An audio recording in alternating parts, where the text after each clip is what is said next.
viendo lo que es el ministerio oculto de la iglesia, el ministerio ungido de la iglesia.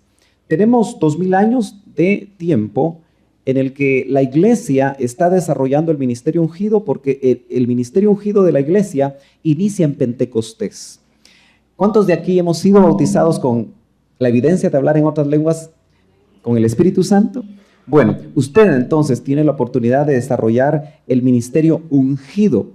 Eso nos va a llevar hacia la exaltación, hacia la consagración y santificación. Pero hemos estado viendo que en diferentes tiempos de la iglesia, la predicación del evangelio se debe de predicar con poder y se ha predicado con poder. Pero si nosotros nos ubicamos, esto puede ser visto como los 2000 años o la generación actual que nosotros estamos viviendo. Creemos que el Señor en su palabra nos indica que esa predicación y el desarrollo de la vida cristiana involucra el ministerio angélico, sueños, visiones en formas esporádicas y la revelación de la palabra en aumento. Si nos venimos un poquito para acá, hoy creo que tenemos una mejor máquina que nos ayuda a trabajar mejor. Una de las cosas dentro de este panorama es ¿dónde estamos ahora? ¿Qué estamos viviendo ahora? Porque la mayoría de predicadores están diciendo diferentes cosas y diferentes posiciones, y usted las puede escuchar por la radio, las puede leer en libros, y lo que necesitamos saber es dónde estamos en este tiempo. Ahora, para ubicarnos, yo veo que en algún punto de ese desarrollo de la iglesia, vemos en este esquema la Santa Cena Apostólica de la que ya hablamos. Pero yo quiero recordarle a usted ese pasaje, capítulo 2 de Apocalipsis. Tomo 5 minutos para poder ubicarnos nuevamente, ya que lo estamos haciendo cada semana, y algunos quizá vienen por primera vez a escuchar esto. Pero el capítulo 2 de Apocalipsis y verso 2 dice: yo conozco tus obras. Es el mensaje a la iglesia de Éfeso. Yo conozco tus obras, tu fatiga y tu perseverancia, dice. Y que no puedes soportar a los malos. La iglesia de Éfeso no podía soportar a los malos. Ahora, note que aquí no necesariamente los malos son aquellos que son malos en el mundo, sino que los malos que están dentro de la iglesia. ¿Cuántos saben que hay malos dentro de la iglesia? Ojalá que usted no sea uno de ellos. Eso pareció fuerte, ¿verdad? Pero note usted que dice, y que ha sometido a prueba. La iglesia del final debe ser una iglesia preparada para someter a prueba a los que se dicen ser apóstoles. La iglesia del final es una iglesia que necesita tener discernimiento, necesita tener doctrina, especialmente en estos tiempos que yo calculo que deben haber miles de apóstoles. ¿Estamos de acuerdo? Solo en Guatemala yo creo que deben haber más de 100 que se dicen ser apóstoles, y lo que debemos de saber es si lo son. ¿Y cómo vamos a saber si lo son? Eso va a ser motivo de otro tema. Venga a las escuelas dominicales. Yo me siento muy triste cuando yo no lo veo a usted, porque me pongo a pensar, ¿qué está haciendo? Y yo tengo que exhortarlo a usted. Si usted se levanta tarde, es porque se acuesta tarde. O no sé si usted duerme 15 horas. ¿Cuántos duermen aquí 6 horas? ¿Cuántos duermen 8 horas? ¿Cuántos duermen 10 horas? Mire, ya solo los jovencitos duermen 10 horas. Eso quiere decir que si usted se acuesta a las 10, se va a levantar a las 8. Si el sábado se acuesta usted a las 9, va a tener la oportunidad de venir, porque vamos a entrar a ver temas cada vez más importantes, como la estructura de la iglesia, donde vamos a aprender cosas que la Biblia dice acerca de los ministerios apostólicos. Entonces, hoy es tan importante discernir porque el Señor de alguna manera indica, cuando hablaba con los apóstoles del siglo I, les dijo que ya no bebería el fruto de la vid hasta que viniera a hacerlo después. Y es esta Santa Cena Apostólica donde en la Pascua que el Señor desarrolla y donde instituye la Santa Cena, usted recuerda que Judas moja su pan en el plato del Señor, y cuando están preguntando, Señor, ¿quién te va a entregar? Él dice, el que moja mi pan su pan en mi plato, y ese era Judas. Entonces, en ese tiempo se va a dar lo que conocemos como la eliminación de los Judas, ministerios falsos. Aunque note que Judas era un ministerio apostólico real porque fue llamado por el Señor, pero él hizo de su ministerio un ministerio a la larga malo, un ministerio fatuo. Entonces, vemos que esta Santa Cena Apostólica, ¿usted cree que ya se dio? ¿Ya recibió esta invitación? ¿Ya se dio o no se dio? Todavía no. Y si esa Santa Cena Apostólica, donde se depura el liderazgo de la iglesia, y hoy más que nunca necesitamos que el Señor depure el liderazgo de la iglesia. Si bajamos, vamos a ver, nos vamos un poquito más abajo, un poco más, nos vamos a dar cuenta que todo esta primera parte del esquema habla de la depuración en el lugar santísimo. Le hablé yo a usted, y si Marco me ayuda aquí a poner de este lado el pizarroncito, y si hay marcadores, porque hoy vamos a necesitar también utilizar marcadores. Fíjese que yo quiero recordarle a usted algo que el doctor Ríos le enseñó a un grupo de pastores, y probablemente algunas de las ovejas que están aquí lo recuerdan. Si usted lo recuerda, me levanta su mano. Pero el doctor enseñó mucho acerca del tabernáculo de Moisés. ¿Se acuerda? Sí. A ver, ¿cuáles son las partes del tabernáculo de Moisés, hermano Marco? Otro Marco. Muy bien, el atrio, el lugar santo y el lugar santísimo. Entonces, siempre lo hemos visto en los esquemas. Si usted tiene algún estudio acerca del tabernáculo de Moisés, siempre hemos visto el tabernáculo horizontal, ¿no es cierto? Apoyado sobre el terreno. Y así fue como Israel continuamente armaba y desarmaba, según las jornadas de Egipto hacia Canaán, el tabernáculo de Moisés. Pero el tabernáculo de Moisés a nosotros nos ha enseñado tantas cosas. De hecho, usted tiene su atrio. ¿Sabe usted cuál es su atrio? Su cuerpo. ¿Cuál será su lugar santo? Su alma. ¿Y cuál será su lugar santísimo? Su espíritu. Así que usted es un tabernáculo andando. Pero el doctor Ríos en un momento le mostraron el tabernáculo no horizontal, sino que se lo mostraron vertical. Si aquí está el atrio, si aquí está el lugar santo y aquí está el lugar santísimo, así horizontal, entonces ¿dónde queda el lugar santísimo cuando usted lo gira 90 grados o lo pone vertical? ¿Dónde queda el lugar santísimo? En la parte más alta. En medio queda el lugar santo y en el fondo, apoyado en la tierra, el atrio. Entonces, mire qué figura más tremenda, porque es el cuerpo el que está apoyado a la tierra. Y por eso nosotros nos sentimos más terrenales que celestiales a veces, o somos más terrenales que celestiales. Necesitamos elevarnos para estar en el lugar santísimo. ¿Estamos de acuerdo? Entonces, la depuración del lugar santísimo, lo que nos está hablando a nosotros es del trabajo que el Señor va a hacer precisamente en aquellos que estemos dispuestos a dar una estatura. Para los que vinieron el día de ayer recordarán que hablamos de la necesidad que el Señor tiene de dejar las cosas de niño para llegar a ser perfectos.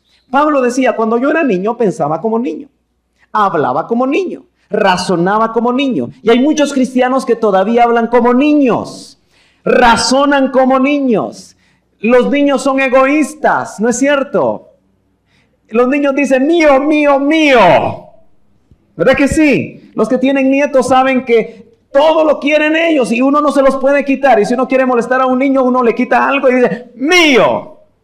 Entonces, cuando somos egoístas, cuando solo nos interesa lo nuestro, cuando solo nos interesa nuestra familia, cuando solo nos interesa nuestra congregación, cuando todo es mío, mío, mío, somos niños. Razonamos como niños, pero el Señor dice que, Pablo dice, mejor dicho, bajo la revelación del Espíritu, cuando ya fui hombre, pensé como niño. En el atrio, vemos aquí el atrio vertical, el lugar santo acá y el lugar santísimo acá. Hemos dicho que esto es el Espíritu, Esto es el alma y esto es el cuerpo. Yo quiero decirle que hay ministros de atrio, hay ministros del lugar santo y hay ministros del lugar santísimo. Y usted tiene que saber si hay ministros que le cubren a usted, que están en el lugar santísimo, porque también nos enseñó el doctor Ríos que el ministro, depende de dónde esté, de ahí va a llamar a la gente. Si el ministro está en el atrio, y estar cerca del atrio es estar muy terrenal. Tal es el sacerdote, tal es el pueblo. Si usted está con un ministro de la tierra, en la tierra va a estar. Si usted está con un ministro del alma, almático, almático va a ser. Pero si usted tiene certeza de que hay ministerios que buscan el lugar santísimo, ahí le van a trabajar el espíritu. Por eso a mí no me interesa, hermano, llenarlo a usted de conocimiento. El propósito de todo esto no es llenarlo de conocimiento. Mucha gente oyó por años el ministerio apostólico del doctor Ríos y los ministerios que le acompañaban, y ¿sabe qué? Viven carnales, se han alejado, se han ido al mundo, se han ido tras doctrinas equivocadas. ¿Por qué? Porque se llenaron de conocimiento, y cuando vino un conocimiento más fresco, entonces abandonaron el conocimiento. Esto no es por conocimiento. Cuando se está depurando el lugar santísimo, esto es ministración espiritual. A mí no me interesa llenarlo de conocimiento a su mente, eso es alma. No me interesa llenarlo de emoción y hacerlo llorar, ponerle aquí un canto cristiano romántico. ¿Sabe usted qué cantos cristianos románticos? Me imagino que cuando usted está romántico pone en su canto cristiano romántico, o tal vez pone a los Panchos. Si usted ya es de una generación algo atrasada, o pone a Luis Miguel si es de una generación más nueva, para sentirse así romanticón. Y hay canciones cristianas con esa ministración, pero realmente lo que necesitamos nosotros es que viendo lo que es el ministerio oculto de la iglesia, el ministerio ungido de la iglesia. Tenemos 2000 años de tiempo en el que la iglesia está desarrollando el ministerio ungido, porque el ministerio ungido de la iglesia inicia en Pentecostés. ¿Cuántos de aquí hemos sido bautizados con la evidencia de hablar en otras lenguas con el Espíritu Santo? Bueno, usted entonces tiene la oportunidad de desarrollar el ministerio ungido. Eso nos va a llevar hacia la exaltación, hacia la consagración y santificación. Pero hemos estado viendo que en diferentes tiempos de la iglesia, la predicación del evangelio se debe de predicar con poder, y se ha predicado con poder. Pero si nosotros nos ubicamos, esto puede ser visto como los 2000 años o la generación actual que nosotros estamos viviendo. Creemos que el Señor en su palabra nos indica que esa predicación y el desarrollo de la vida cristiana involucra el ministerio angélico, sueños, visiones en formas esporádicas y la revelación de la palabra en aumento. Si nos venimos un poquito para acá, hoy creo que tenemos una mejor máquina que nos ayuda a trabajar mejor. Una de las cosas dentro de este panorama es ¿dónde estamos ahora? ¿Qué estamos viviendo ahora? Porque la mayoría de predicadores están diciendo diferentes cosas y diferentes posiciones, y usted las puede escuchar por la radio, las puede leer en libros, y lo que necesitamos saber es dónde estamos en este tiempo. Ahora, para ubicarnos, yo veo que en algún punto de ese desarrollo de la iglesia, vemos en este esquema la Santa Cena Apostólica de la que ya hablamos. Pero yo quiero recordarle a usted ese pasaje, capítulo 2 de Apocalipsis. Tomo 5 minutos para poder ubicarnos nuevamente, ya que lo estamos haciendo cada semana y algunos quizá vienen por primera vez a escuchar esto. Pero el capítulo 2 de Apocalipsis y verso 2 dice: yo conozco tus obras. Es el mensaje a la iglesia de Éfeso. Yo conozco tus obras, tu fatiga y tu perseverancia, dice. Y que no puedes soportar a los malos. La iglesia de Éfeso no podía soportar a los malos. Ahora, note que aquí no necesariamente los malos son aquellos que son malos en el mundo, sino que los malos que están dentro de la iglesia. ¿Cuántos saben que hay malos dentro de la iglesia? Ojalá que usted no sea uno de ellos. Eso pareció fuerte, ¿verdad? Pero note usted que dice, y que ha sometido a prueba. La iglesia del final debe ser una iglesia preparada para someter a prueba a los que se dicen ser apóstoles. La iglesia del final es una iglesia que necesita tener discernimiento, necesita tener doctrina, especialmente en estos tiempos que yo calculo que deben haber miles de apóstoles. ¿Estamos de acuerdo? Solo en Guatemala yo creo que deben haber más de 100 que se dicen ser apóstoles, y lo que debemos de saber es si lo son. ¿Y cómo vamos a saber si lo son? Eso va a ser motivo de otro tema. Venga a las escuelas dominicales. Yo me siento muy triste cuando yo no lo veo a usted, porque me pongo a pensar, ¿qué está haciendo? Y yo tengo que exhortarlo a usted. Si usted se levanta tarde, es porque se acuesta tarde. O no sé si usted duerme 15 horas. ¿Cuántos duermen aquí 6 horas? ¿Cuántos duermen 8 horas? ¿Cuántos duermen 10 horas? Mire, ya solo los jovencitos duermen 10 horas. Eso quiere decir que si usted se acuesta a las 10, se va a levantar a las 8. Si el sábado se acuesta usted a las 9, va a tener la oportunidad de venir, porque vamos a entrar a ver temas cada vez más importantes, como la estructura de la iglesia, donde vamos a aprender cosas que la Biblia dice acerca de los ministerios apostólicos. Entonces, hoy es tan importante discernir porque el Señor de alguna manera indica, cuando hablaba con los apóstoles del siglo I, les dijo que ya no bebería el fruto de la vid hasta que viniera a hacerlo después. Y es esta Santa Cena Apostólica donde en la Pascua que el Señor desarrolla y donde instituye la Santa Cena, usted recuerda que Judas moja su pan en el plato del Señor, y cuando están preguntando, Señor, ¿quién te va a entregar? Él dice, el que moja mi pan su pan en mi plato, y ese era Judas. Entonces, en ese tiempo se va a dar lo que conocemos como la eliminación de los Judas. Ministerios falsos. Aunque note que Judas era un ministerio apostólico real porque fue llamado por el Señor, pero él hizo de su ministerio un ministerio a la larga malo, un ministerio fatuo. Entonces vemos que esta Santa Cena Apostólica, ¿usted cree que ya se dio? ¿Ya recibió esta invitación? ¿Ya se dio o no se dio? Todavía no. Y si esa Santa Cena Apostólica, donde se depura el liderazgo de la iglesia, y hoy más que nunca necesitamos que el Señor depure el liderazgo de la iglesia. Si bajamos, vamos a ver, nos vamos un poquito más abajo, un poco más, nos vamos a dar cuenta que todo esta primera parte del esquema habla de la depuración en el lugar santísimo. Le hablé yo a usted, y si Marco me ayuda aquí a poner de este lado el pizarroncito, y si hay marcadores, porque hoy vamos a necesitar también utilizar marcadores. Fíjese que yo quiero recordarle a usted algo que el doctor Ríos le enseñó a un grupo de pastores, y probablemente algunas de las ovejas que están aquí lo recuerdan.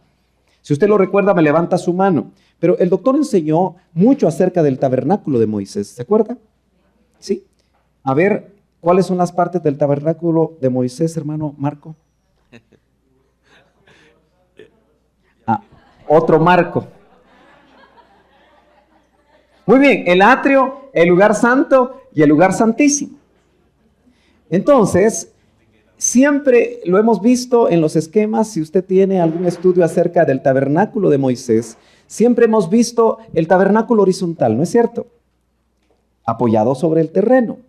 Y así fue como Israel continuamente armaba y desarmaba según las jornadas de Egipto hacia Canaán, el tabernáculo de Moisés. Pero el tabernáculo de Moisés a nosotros nos ha enseñado tantas cosas. De hecho, usted tiene su atrio. ¿Sabe usted cuál es su atrio? Su cuerpo. ¿Cuál será su lugar santo? Su alma. ¿Y cuál será su lugar santísimo? su espíritu. Así que usted es un tabernáculo andando.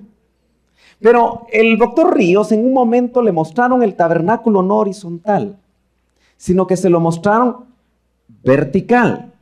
Si aquí está el atrio, si aquí está el lugar santo y aquí está el lugar santísimo, así horizontal, entonces ¿dónde queda el lugar santísimo cuando usted lo gira 90 grados o lo pone vertical? ¿Dónde queda el lugar santísimo? En la parte más alta. En medio queda el lugar santo y en el fondo, apoyado en la tierra, el atrio. Entonces, mire qué figura más tremenda, porque es el cuerpo el que está apoyado a la tierra. Y por eso nosotros nos sentimos más terrenales que celestiales a veces, o somos más terrenales que celestiales. Necesitamos elevarnos para estar en el lugar santísimo. ¿Estamos de acuerdo?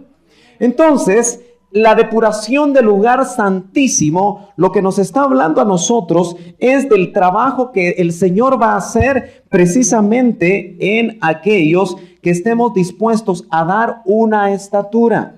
Para los que vinieron el día de ayer recordarán que hablamos de la necesidad que el Señor tiene de dejar las cosas de niño para llegar a ser perfectos. Pablo decía, cuando yo era niño pensaba como niño, hablaba como niño, razonaba como niño. Y hay muchos cristianos que todavía hablan como niños, razonan como niños. Los niños son egoístas, ¿no es cierto? Los niños dicen mío, mío, mío. ¿Verdad que sí? Los que tienen nietos saben que todo lo quieren ellos y uno no se los puede quitar. Y si uno quiere molestar a un niño, uno le quita algo y dice, mío. Entonces, cuando somos egoístas, cuando solo nos interesa lo nuestro, cuando solo nos interesa nuestra familia, cuando solo nos interesa nuestra congregación, cuando todo es mío, mío, mío, somos niños. Razonamos como niños, pero el Señor dice que, Pablo dice, mejor dicho, bajo la revelación del Espíritu, cuando ya fui hombre, pensé como niño. En el lugar, en el atrio, vemos aquí el atrio vertical, el lugar santo acá y el lugar santísimo acá. Hemos dicho que esto es el Espíritu, esto es el alma y esto es el cuerpo. Yo quiero decirle que hay ministros de atrio, hay ministros del lugar santo y hay ministros del lugar santísimo. Y usted tiene que saber si hay ministros que le cubren a usted, que están en el lugar santísimo, porque también nos enseñó el doctor Ríos que el ministro, depende de dónde esté, de ahí va a llamar a la gente. Si el ministro está en el atrio, y estar cerca del atrio es estar muy terrenal. Tal es el sacerdote, tal es el pueblo. Si usted está con un ministro de la tierra, en la tierra va a estar. Si usted está con un ministro del alma, almático, almático va a ser. Pero si usted tiene certeza de que hay ministerios que buscan el lugar santísimo, ahí le van a trabajar el Espíritu. Por eso a mí no me interesa, hermano, llenarlo a usted de conocimiento. El propósito de todo esto no es llenarlo de conocimiento. Mucha gente oyó por años el ministerio apostólico del doctor Ríos y los ministerios que le acompañaban, y ¿sabe qué? Viven carnales, se han alejado, se han ido al mundo, se han ido tras doctrinas equivocadas. ¿Por qué? Porque se llenaron de conocimiento, y cuando vino un conocimiento más fresco, entonces abandonaron el conocimiento. Esto no es por conocimiento. Cuando se está depurando el lugar santísimo, esto es ministración espiritual. A mí no me interesa llenarlo de conocimiento a su mente, eso es alma. No me interesa llenarlo de emoción y hacerlo llorar.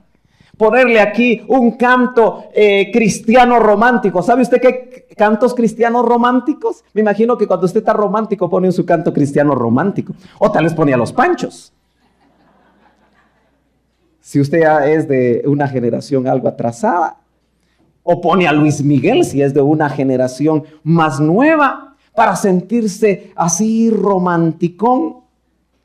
Y hay canciones cristianas con esa ministración. Pero realmente lo que necesitamos nosotros es que el Espíritu nos hable y haga la depuración del lugar santísimo. La visión que él vio es que esto se estaba quemando. Y el escape, cuando el Señor vino por los suyos, fue del lugar santísimo para encontrarse con el Señor. Entonces, si usted quiere experimentar la chamuscada, quédese en el atrio. Es su decisión. Pero si usted quiere todavía medio chamuscado estar en el lugar santo, ahí se puede quedar.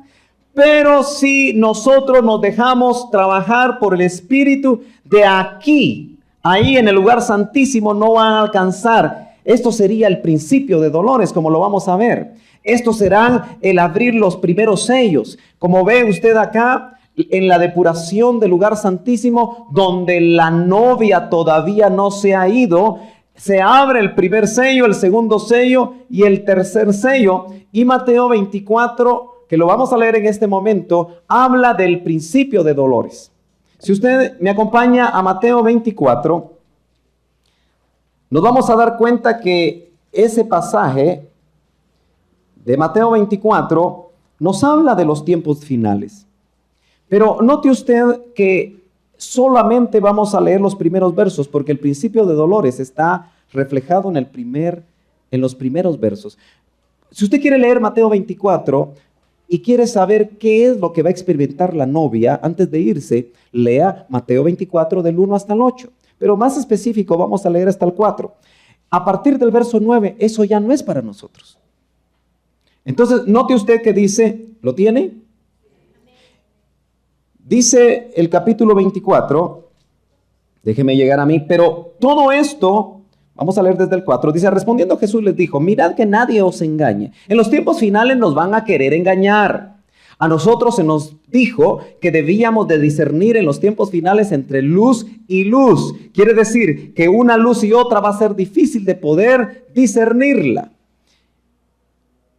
Porque muchos vendrán en mi nombre diciendo, yo soy el Cristo. En estos tiempos ha oído usted a hombres que digan, yo soy Jesús, que ellos son el Cristo. Bueno, ha habido muchas épocas en las que eso se ha dicho, pero nunca como los últimos tiempos donde muchos ministros llegan a creer que ellos son el Cristo. Dice, yo soy el Cristo y engañarán ¿a cuántos? ¿A poquitos? A muchos. Ojalá que a usted no lo engañen. Y habréis de oír de guerras y rumores de guerras. Ahorita en la península de Corea hay rumores de guerra, ¿verdad? ¿Sí? Y se teme que Corea del Norte tenga la bomba atómica.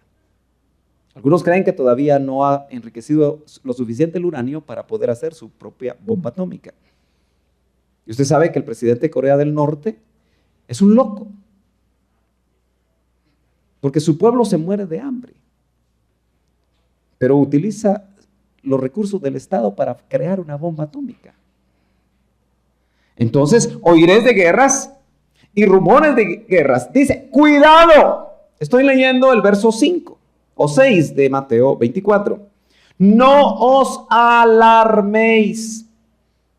Nota usted que la conducta, la actitud que nosotros debemos de tener frente a las cosas finales no es de alarma. ¿Lo lee ahí usted? Eso es para nosotros. No os alarméis. Eso es bien importante que nosotros lo revisemos. Y dice todavía más, dice, porque es necesario que todo esto suceda. Pero todavía, ¿cómo dice su Biblia? ¿Todavía usted trae Biblia, hermano? Todavía no es el fin. Y termino leyendo el verso 7 y 8. Dice, porque se levantará nación contra nación y reino contra reino, y en diferentes lugares habrá hambre y terremotos. Acabo de ver una película que tengo ahí la copia. Ya son varias cosas donde vamos a tener que sentarnos. Ojalá que usted venga para ver una película donde se establece de una manera muy gráfica cómo los terremotos han aumentado, los terremotos fuertes de una manera más dramática en estos tiempos últimos. Uno de estos días nos sacudió un temblorcito algo fuerte, casi de 30 segundos, pero parece que en Honduras fue, o en las costas de Honduras fue de 40 segundos, y fue un terremoto de 7.1 escala Richter. Así que los terremotos cada vez más fuertes se están desarrollando de una manera mucho más rápido.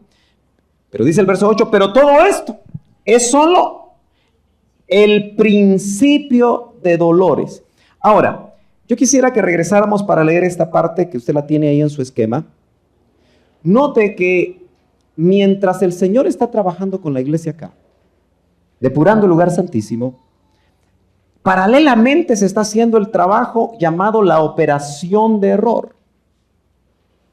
También se llama el misterio de la iniquidad. Y si usted me acompaña a 2 Tesalonicenses, capítulo 2, o mejor dicho, 2 Tesalonicenses, la segunda epístola a los tesalonicenses, usted notará que el apóstol Pablo, que recibió revelación sobre varios misterios, como este misterio, como esta operación, dice en el capítulo 2 y verso 2, usted me dice amén cuando lo tenga, dice, lo voy a leer desde el verso 1. Dice, pero con respecto a la venida, aquí dice, con respecto a la parusía, dice literalmente el original, de nuestro Señor Jesucristo y a nuestra reunión con Él, que en el griego es, y a nuestro episinagoge, que es una palabra que aquellos que han leído y han oído la revelación que le fue dada al doctor Ríos, están familiarizados con esta palabra. Dicho sea de paso, entre paréntesis, un ministro me dijo que va a empezar a hacer un glosario en base a todo esto que está acá. Porque usted necesita familiarizarse con conceptos como parusía, como episinagoge, como epifanía, como palabras ex anastasis o anistemi o ex anistemi, egeiro, ex egeiro. Son palabras griegas, pero vale la pena que usted las conozca. Si usted realmente quiere dejar de estar en el atrio, dejar de estar en el lugar santo y quiere llegar al lugar santísimo, hermano amado, yo creo que es importante que usted dedique tiempo. Yo sé que usted está dedicando tiempo para prepararse para la vida natural, ¿no es cierto? Las maestrías están a la orden del día, ¿no es cierto? Y le dedicamos tiempo a las maestrías y le dedicamos tiempo a diferentes capacitaciones para la tierra. ¿Cuándo vamos a empezar a dedicar tiempo para capacitarnos para lo de arriba? ¿Aló? Fíjese que yo vengo de una iglesia, de un hijo espiritual del doctor Ríos, en República Dominicana. ¿Y sabe qué fue lo que más me impactó? Que ahí los martes la gente va a estudiar la palabra en un instituto que él tiene, que esa iglesia tiene. ¿Y sabe cuántos van? 300 hermanos van a estudiar la palabra. Y cuando yo me paré solo para verlos, iban con un gozo que me sentí celoso. A estudiar la palabra. Otito, yo no sé si tú te acuerdas porque hoy tuve que ir corriendo a mi casa a traer la cañonera porque la había dejado. Y pude ver y recordarme aquellos años cuando la gente salía del auditorio. Y siguen saliendo ríos de gente que camina para ir a la iglesia. Pero los martes en la mañana se hacían aquellos estudios. Los jueves, muchos de ustedes tal vez fueron. Yo no sé cómo hacían los hermanos, pero dejaban de trabajar, ¿verdad? Yo no sé si se salían, pero había un deseo, había un hambre por ir a oír la palabra del Señor, que eso lo vi allá. Y estuve en una clase de doctrina profunda, porque ahí hoy es doctrina profunda después de haber escuchado por 2 años y medio toda la doctrina básica y la intermedia. Y el hermano enseñó sobre las 7 caídas de Lucifer. Temas difíciles de entender. Pero ya los hermanos estaban preparados. ¿Y sabe qué? Habían 40 hermanos ahí. Y yo volteaba a verlos y los miraba con un hambre. Deseosos de comer la palabra.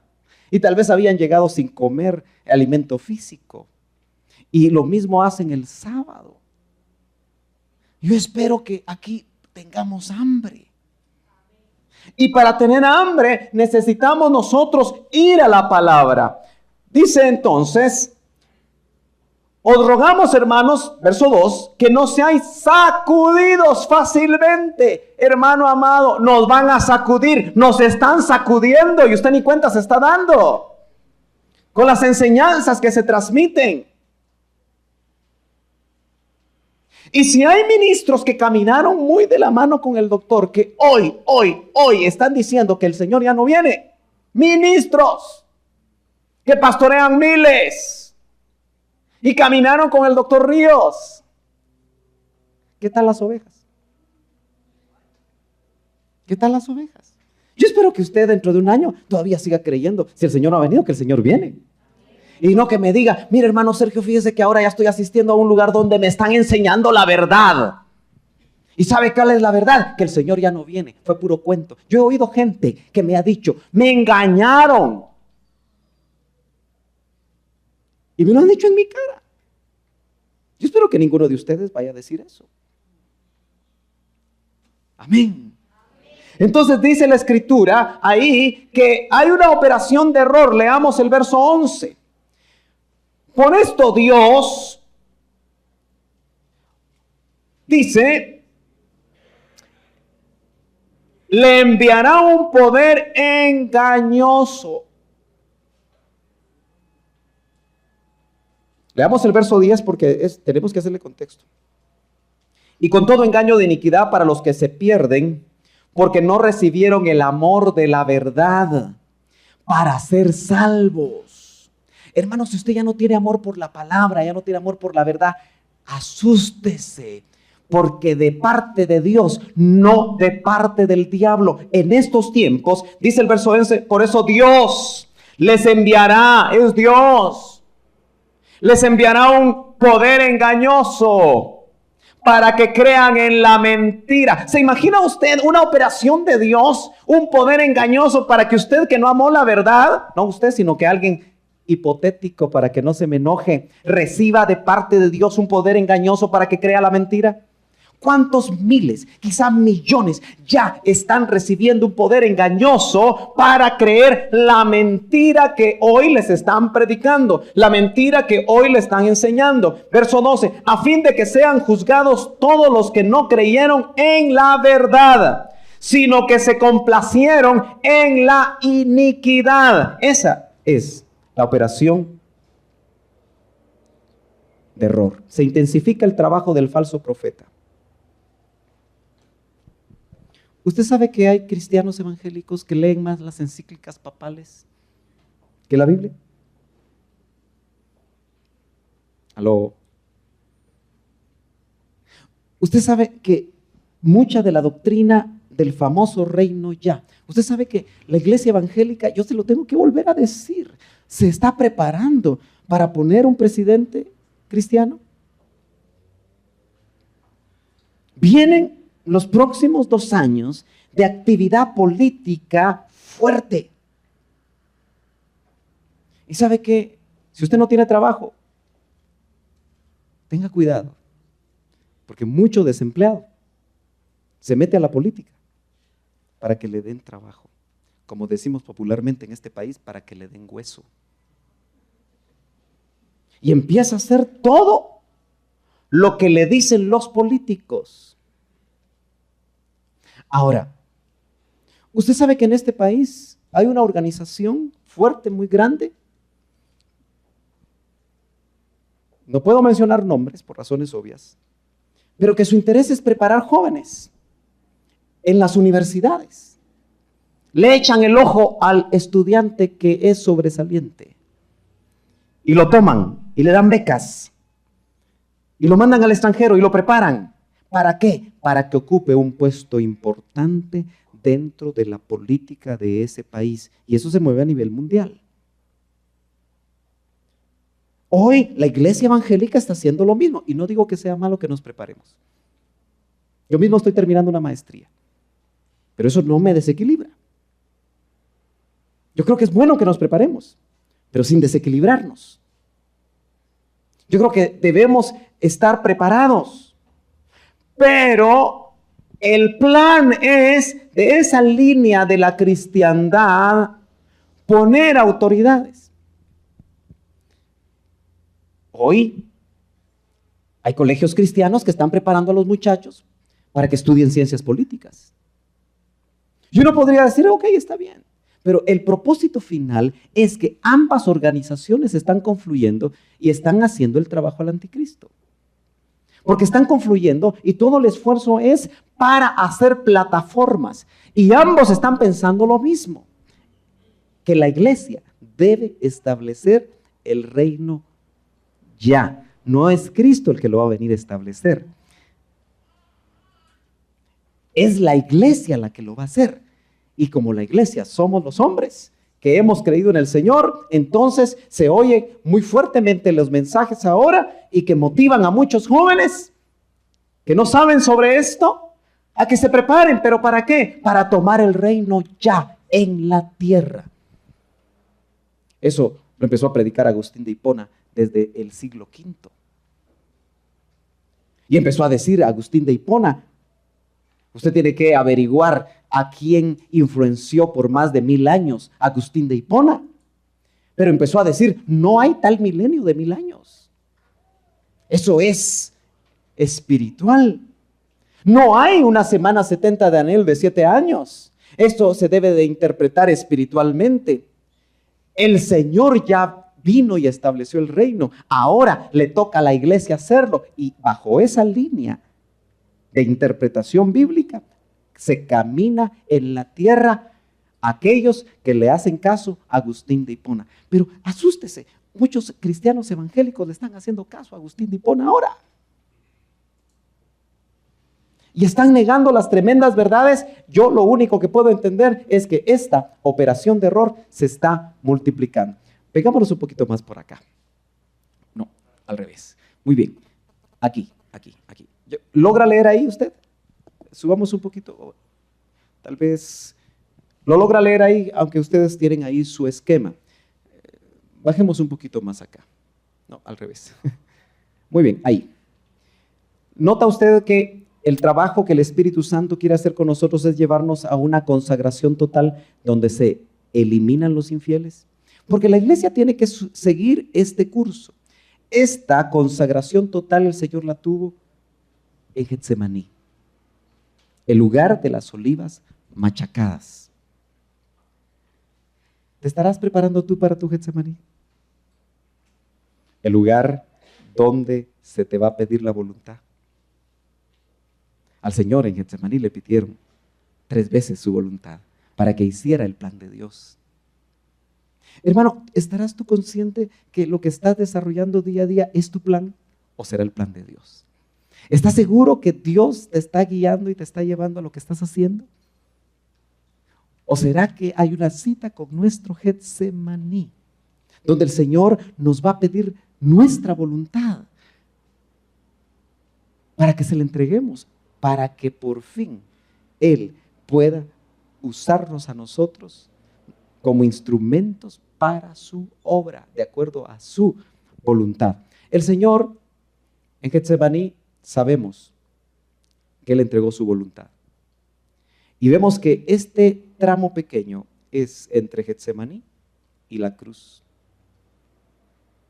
Eso quiere decir que nosotros vamos a vivir momentos tan tremendos como estos. Si podemos subir un poquito para leer todo este párrafo.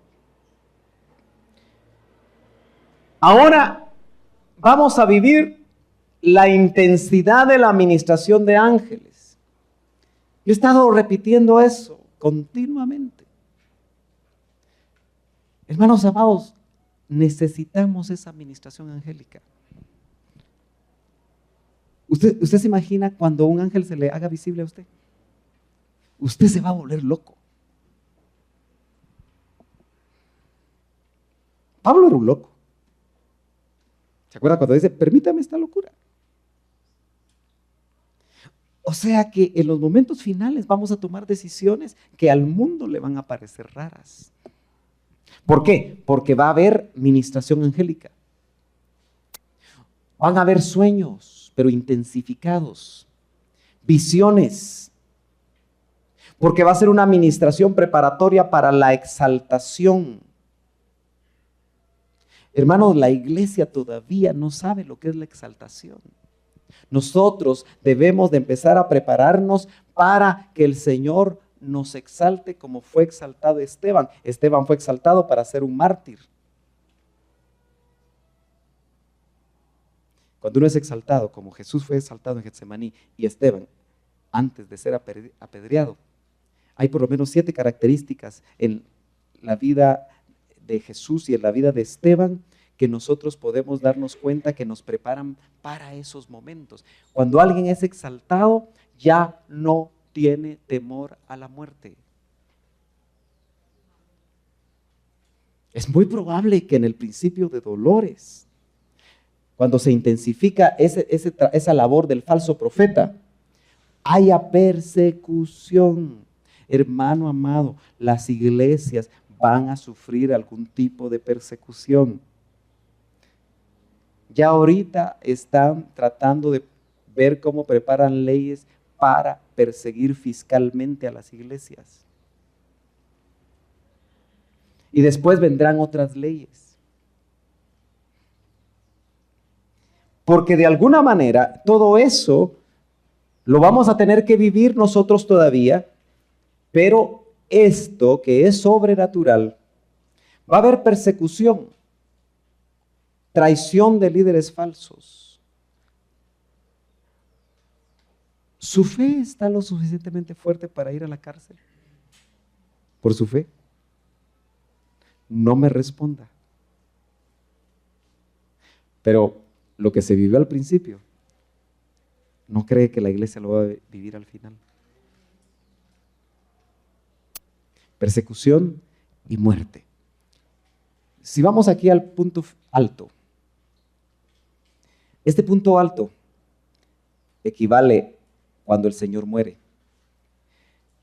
Y esto aplicado a la iglesia, porque estamos en la frase que la voy a repetir una y otra vez: lo que aconteció al cuerpo físico, acontecerá al cuerpo místico.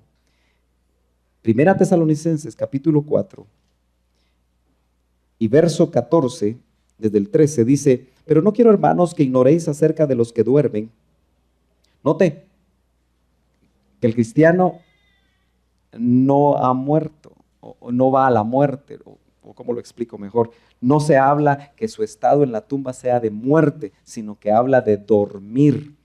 Entonces dice: pero queremos, hermanos, que ignoréis acerca de los que duermen, para que no os entristezcáis como lo hacen los demás que no tienen esperanza. Porque si creemos que Jesús murió y resucitó, así también, note, si creemos que Jesús murió y resucitó en este punto, hace 2000 años casi, así está aplicado a la iglesia, dice: así también Dios traerá con él. El Señor desciende con los que durmieron en Jesús. Traerá con él a los que durmieron en Jesús. Note que Él viene y trae a aquellos que murieron en Jesús. ¿Quiénes son los que durmieron en Jesús? Note que después, unos versos más adelante, dice: muertos en Cristo. ¿Será lo mismo los que durmieron en Jesús que los muertos en Cristo? ¿Qué cree usted? Si fuera lo mismo, se escribiría igual. ¿Quiénes son entonces los que durmieron en Jesús? Son todos aquellos que murieron antes del Señor. No sabemos cuántos vienen, si vienen todos o no. Pero aquí dice que durmieron en Jesús. ¿Por qué durmieron en Jesús? Porque durmieron en la esperanza del Cordero. Jesús nos habla del Cordero. Aquellos que tuvieron fe para creer en los sacrificios de animales, del derramamiento de sangre y todo lo que estaba como figura en toda la ley que apuntaba a Cristo, y tuvieron fe, ellos durmieron en la esperanza de Jesús, porque ellos también recibieron iluminación del Cordero que iba a venir. Esos son los que durmieron en Jesús. Pero aquí ya estamos hablando, hermanos, de Jesús con estos que son muertos. Estos, ¿cómo vendrán? Seguramente vienen en espíritu, porque todavía no han resucitado. Ahora, note usted que esto es importante. Si lo vamos, en la medida que yo voy bajando, vamos subiendo. Aquí no se pierda, usted tiene ahí su esquema también. Note que aquí hay una flecha, ¿sí? Y si usted sigue esta flecha, ¿qué encuentra acá? Creo que es un poco más abajo. Aquí. ¿Qué encuentra aquí? Depuración de muertos en Cristo para resurrección. Ok, note que aquí se está haciendo un trabajo, ¿verdad? No para salvación, en lugares intermedios. Y este trabajo confluye, si nos vamos despacio, nota que esta flecha es donde vienen gloriosos, vienen los muertos en Jesús y se juntan aquí con los muertos en Cristo. ¿Dónde? En el Seol. De eso no sabemos mucho porque yo no sé si usted ya se fue a echar una vuelta al Seol. Y me imagino que no se quiere ir a echar una vuelta al Seol. Nosotros necesitamos ministerios a lo Pablo. Usted debe orar por los ministerios a lo Pablo. Porque Pablo dice en la Escritura que bajó al abismo. Conozco un hombre, no sé si era el cuerpo o fuera del cuerpo. ¿Sí? ¿Conoce usted ese pasaje? Que subió al tercer cielo, pero también al abismo. Quiere decir que hay incursiones donde se puede ir a lugares fuera del cuerpo. Hace rato que los esotéricos lo hacen. ¿Y sabe por qué no lo hacemos nosotros? Se lo voy a decir como lo tengo en la punta de la lengua. Por carnales. Por terrenales. Y ahí me meto yo también. Para que no se enoje conmigo. ¿Sí o no? Porque, ¿qué hace? ¿Será que solo los apóstoles lo hacen? Entonces, uno que subió, no sabe si en cuerpo o fuera del cuerpo, a la larga eso no es importante.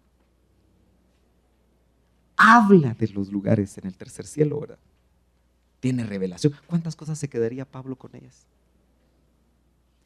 Y los que conocimos al doctor Ríos, ¿cuántas cosas se llevó él? Que nunca encontró eco para trasladarlas. Porque miraba el nivel en que estábamos. El Señor Jesús a sus discípulos dijo, lo que ustedes les digo no lo entienden ahora, dice. ¿Por qué los miraba así con cara de tontos? No ustedes, los discípulos. Y entonces el Señor los miraba y les decía, lo que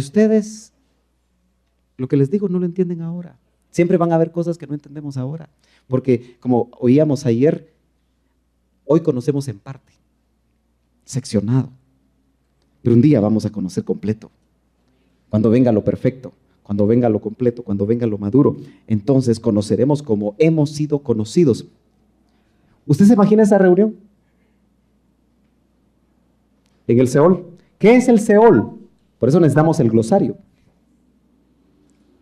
Seol es una palabra hebrea y es la región de los muertos. Es un lugar intermedio. Sí, se puede pronunciar Sheol porque es S-H-E-O-L. Sheol. En griego es Hades. Es un equivalente. Región de los muertos. Entonces, ¿pero quién bajó con ellos? ¿Lo ve usted? El Señor desciende. ¿Y hasta dónde desciende? Esto no lo va a encontrar en ningún libro, hermano. ¿Y cuántos días estuvo el Señor en la tumba? 3 días. Esos son los 3 días que están aquí, mire. Y esos 3 días, que pueden ser 3 días literales o un tiempo corto, usted nota que aquí nadie lo ha visto a él. Ni esos que durmieron en Jesús. ¿Me está entendiendo? ¿Me está siguiendo? Nadie lo ha visto. Y esta es una reunión donde tenemos todavía que tener mayor revelación qué sucede aquí. Pero lo que sabemos es que en ese tiempo el Señor por nosotros nos sustituyó en el holocausto e inauguró la muerte segunda en el lago de fuego para que nosotros ya no fuéramos ahí. Entonces aquí hay trabajos espirituales que se hacen, pero note que no son para salvación. No estamos hablando de sacar un alma del purgatorio, hermano. ¿Estamos de acuerdo?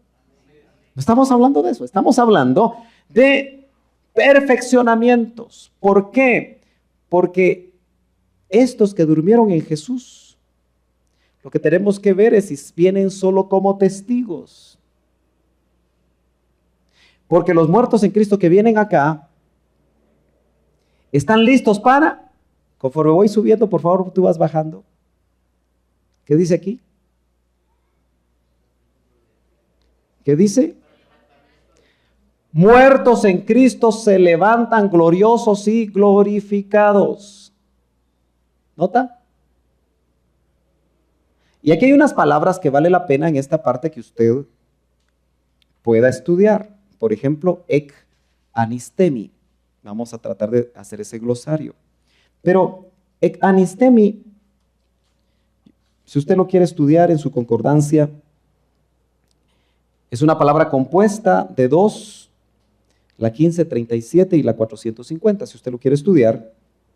Pero fíjese que ex anistemi habla de producir, engendrar, levantar, y por eso se traduce como resurrección. Pero hay varias palabras de estas que tenemos que estudiar más concienzudamente, porque yo no sé si usted recuerda ese verso que dice que el grano de trigo que no cae a tierra y muere no puede llevar mucho fruto.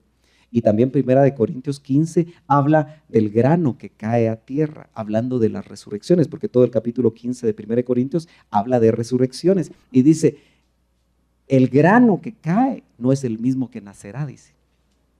¿Sí? Ahí el apóstol Pablo está usando la figura de un grano que cae, pero que se tiene que morir en la tierra. Y yo veo que de la misma manera el Señor cuando muere fue el grano de trigo que cayó a tierra para llevar mucho fruto, y nosotros somos el fruto. Entonces aquí en esa parte del Seol es como que se siembra una semilla, y por eso Exanistemi da esa idea. Lucas 20 verso 28 lo que nos indica es, habla de levantamiento. Si quiere leemos Lucas, porque aparentemente el pasaje no tiene nada que ver en español, pero ahí se ve la palabra ex anistemi, capítulo 20 y verso 28. Ahí le tiene que poner 2 puntos usted a su esquema, porque pareciera como que es del 20 al 28. Bueno, aquí. Entonces, yo lo leo.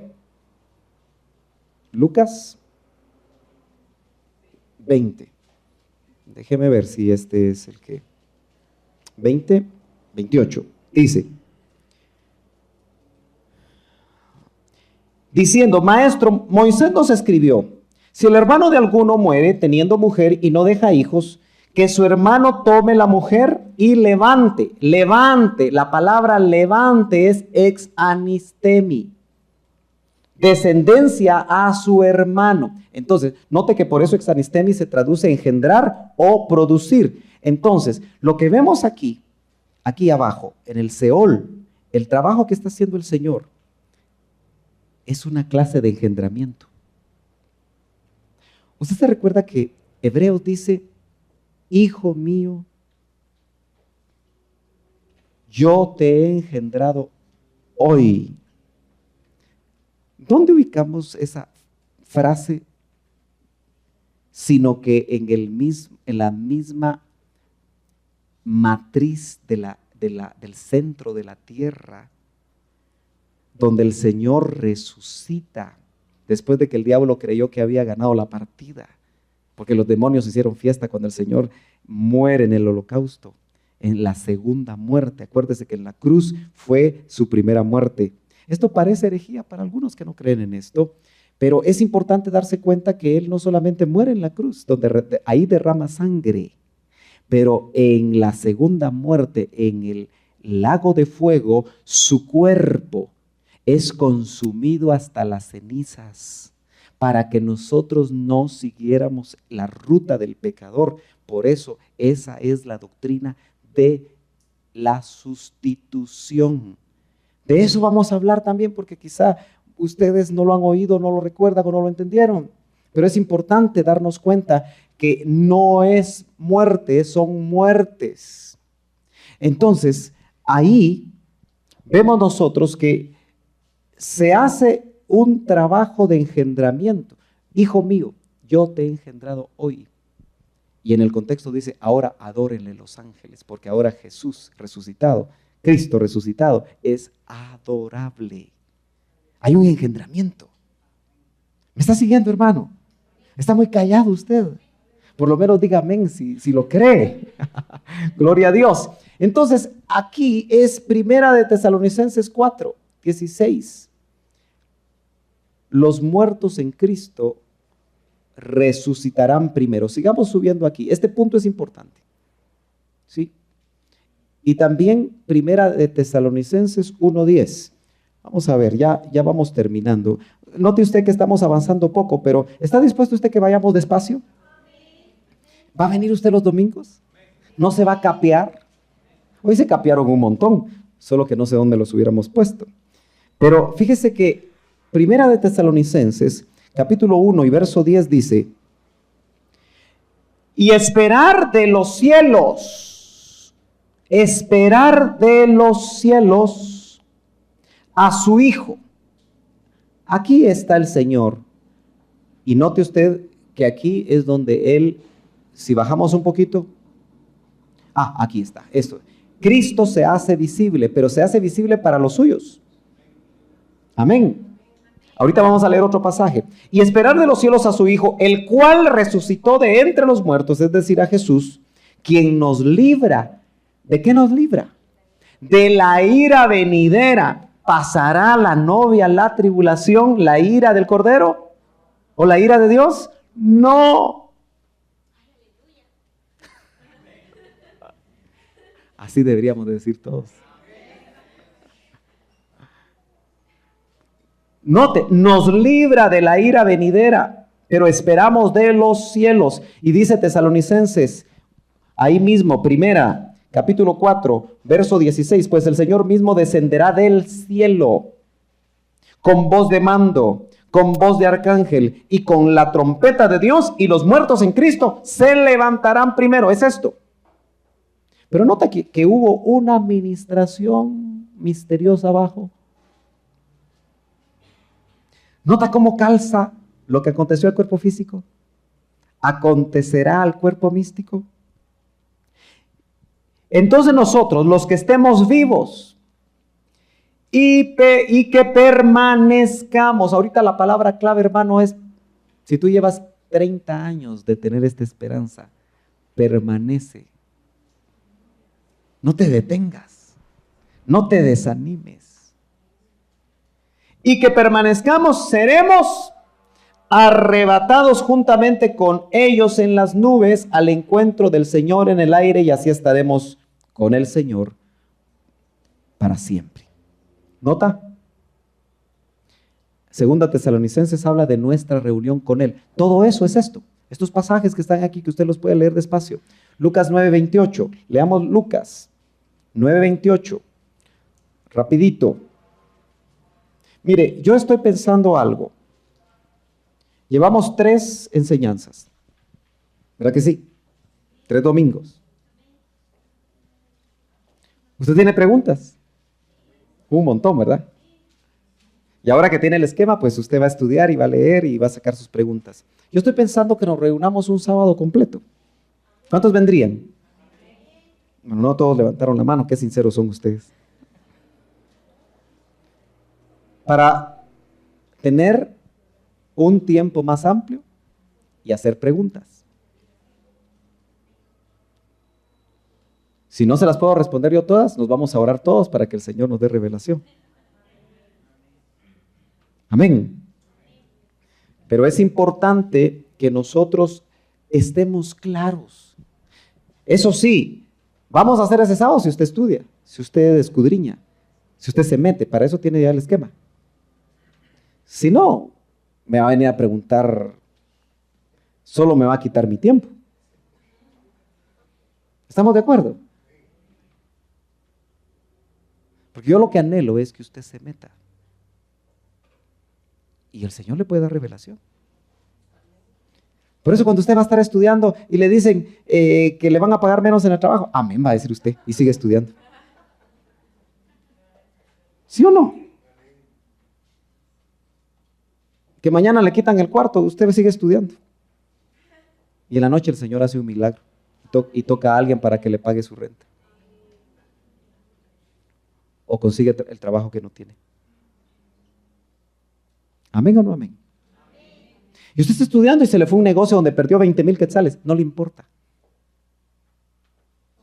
Mire, cuando yo me voy de viaje, mi esposa sabe. Yo perdí más de 8,000 quetzales por la semana que salí de viaje a predicar el evangelio. No me los pagaron. Pero vale la pena las cosas de Dios. ¿O no? Ay, ¿qué no haría yo con 8,000 quetzales? Va a decir usted. ¿Y quién es nuestro proveedor, pues? ¿Quién es la fuente de nuestra bendición, pues? Entonces, cuando estamos metidos en eso, decimos, H1N1. ¿Me da 5 minutos más? Vamos a despedir a los televidentes que nos van a ver en los miércoles de 9 a 10. ¿Todavía hay un tiempito? Bueno, tenemos 5 minutos, entonces devuélvame la despedida, por favor. Muy bien. Ahora, bajemos un poquito acá. Note que si bajamos, ¿sí? Bajamos un poquito más. Estamos viendo cómo se están abriendo los sellos. Los sellos es importante que usted recuerde que son rollos que se iban abriendo poco a poco. Miren, lástima que no lo tengo aquí, pero algunos lo vieron. Los que venían los martes a las reuniones de doctrina. Los libros en ese tiempo no eran como los vemos ahora, eran rollos. Y haga de caso que un rollo, háceme un rollito eso, por favor. Ahí estamos. Así eran los rollos. Y dice que en Apocalipsis que no se encontraba quién podría abrir el libro. Pero el libro era un rollo que tenía 7 sellos. ¿Sí? Entonces, el primer sello, si aquí está el primero, el segundo, el tercero, hasta acá, se va abriendo así, mire. Pero se va abriendo despacio. Entonces, los efectos del primer sello se van intensificando como se intensifican los dolores de una mujer encinta. Eso es lo que dice Mateo 24. Y luego el segundo sello.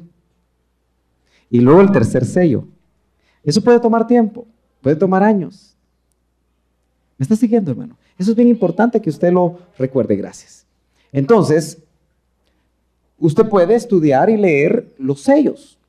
Capítulo 6 de Apocalipsis. Si quiere lo pone ahí en su esquema con una letra chiquita. Pero note que también acá sucede algo. ¿Ya se fue la iglesia? Todavía no. Si le bajamos un poquito ponelo, ahí está. Bájalo más, bájalo más, bájalo más. No, es básicamente para poder ver lo completo. No, ahí déjalo. Sí, mire. El Señor cuando resucitó se fue inmediatamente en lo que conocemos como su ascensión. ¿No se fue? ¿Cuánto tiempo quedó? ¿Y qué hizo durante esos 40 días? Sí, dice que se aparecía con pruebas indubitables, ¿verdad? ¿A quiénes se les aparecía? A los suyos. Y Hechos dice a los testigos que Dios preparó de antemano para que Él se hiciera visible. 40 días, ¿estamos de acuerdo? Entonces, note que los muertos en Cristo se reúnen con Él, pero no se van. Y los vivos todavía no están transformados, sino que empieza algo realmente maravilloso, sobrenatural, pero con suficiente pie de imprenta para que usted no diga que este es el sueño calenturiento de alguien, que en este caso fue un ministro que nosotros respetamos mucho, el que recibió toda esta revelación. ¿Me está siguiendo? ¿Qué estamos diciendo? Que los muertos en Cristo, los que durmieron con Jesús, a la manera que el Cristo resucitado, cuando resucita, Mateo 27, 51, dice que los cuerpos de muchos santos. ¿Quiere que lo leamos? ¿Todavía no tiene hambre? Todavía me espero un verso más. Mateo 27, 58. Apúntelo en su esquema porque le va a servir. Mire, hermano, yo le voy a decir algo y ahí va a entender usted por qué es importante estar en lugares donde haya palabra revelada. 10 años pasé yo en la tradición evangélica y oí grandes predicadores y grandes escatólogos. ¿Y sabe qué? Ninguno de ellos en esos 10 años me leyeron ese verso. Hasta que lo leí en el himno.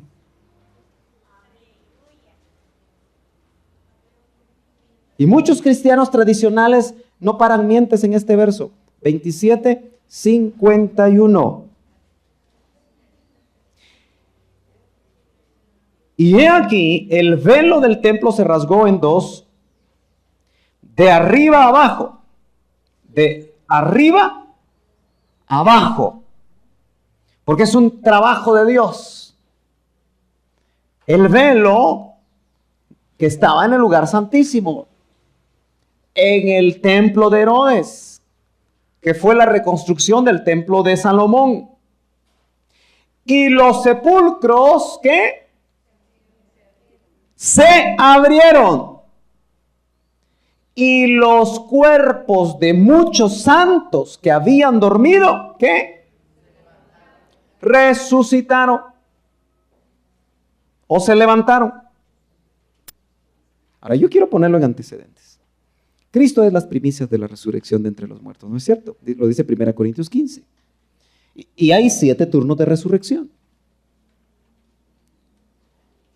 Ahí da la impresión de que estos muertos, cuando Él exhala el espíritu, se levantaron, pero no es antes. Primero se abrieron los sepulcros. Y Él estuvo 3 días en la tumba. Y cuando Él resucita, los cuerpos que habían estado con los sepulcros abiertos, se levantaron. Ahora, ¿usted se imagina ese milagro? ¿Y ese escándalo? Porque ¿a dónde fueron? Léalo ahí. ¿Qué dice? ¿A dónde fueron? Ahora, eran como thriller haciendo lo que usted ha estado leyendo mucho. Lea la Biblia mejor. Yo le aseguro que ha oído y leído más de algún documental del trileño este.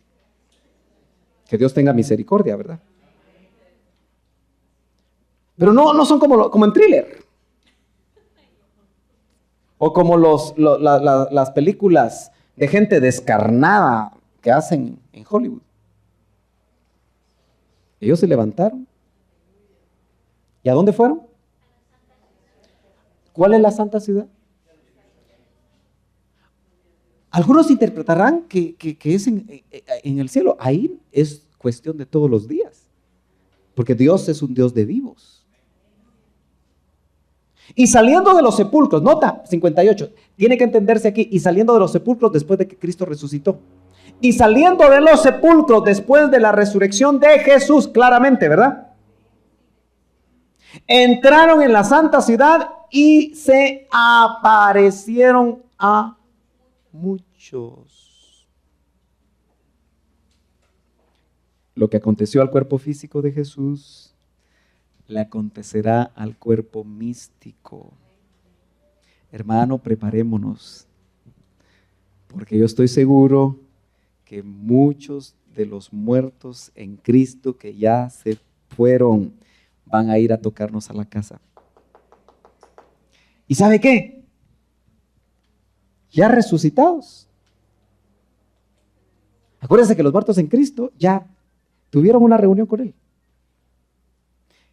Y esos 40 días son 40 días de ministración. Hermano amado, yo aquí me quiero detener bastante, así que venga el otro domingo, porque es la unión de dos dimensiones, de dos edades. La Biblia habla del siglo pasado, la Biblia habla del siglo presente, la Biblia habla del siglo venidero. Cristo resucitado ya está en el siglo venidero, pero se reúne con sus discípulos que están en cuerpo mortal en el siglo presente. Nosotros ahorita vivimos en el siglo presente. Tomamos poderes por la fe del siglo venidero, pero aquí ya un resucitado, para no ver muerte más, para no morir más, está en el siglo venidero. ¿Y qué hace? Si yo paso aquí me golpeo, pero un resucitado, ¿qué hace? Traspasa los sólidos. Entonces de repente le van a traspasar los sólidos de su casa, aunque sea de concreto, y le van a ir a decir: si usted está mal, arréglate, porque el Señor viene. Con una ministracioncita, primero el susto, ¿verdad?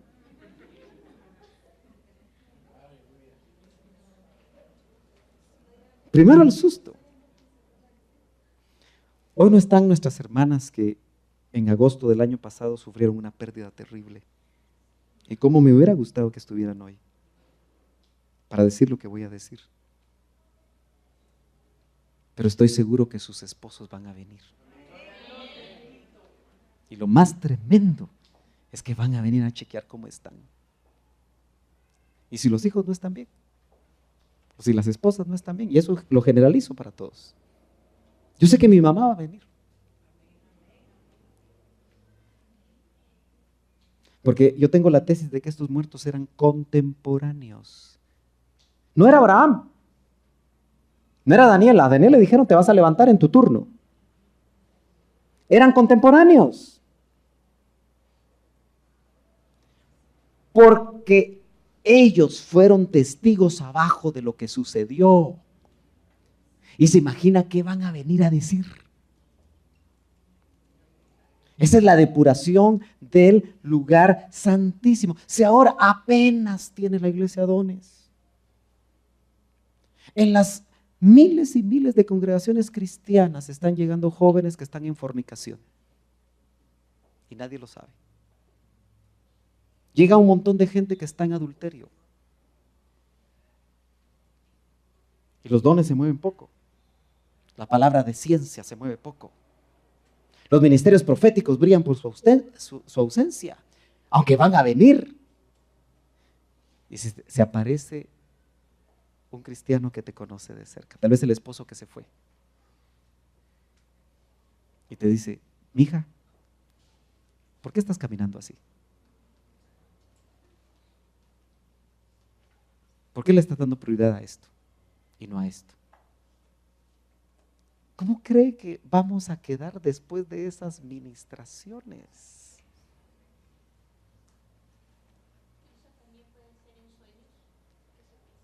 Son como avances, pero ahí no van a ser sueños.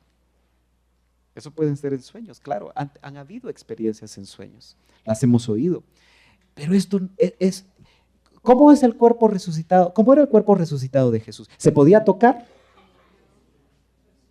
¿Se podía tocar? ¿Sí? Dale la vuelta. No, así. Dice: lo que nuestros ojos vieron. Juan 1:1, palparon tocante al verbo de vida. Porque los discípulos esos 40 días palparon, porque querían ver si no era visión. Así van a ser los muertos. Como Mateo 27:51. No sé si 40 días literales, pero un espacio de tiempo suficiente.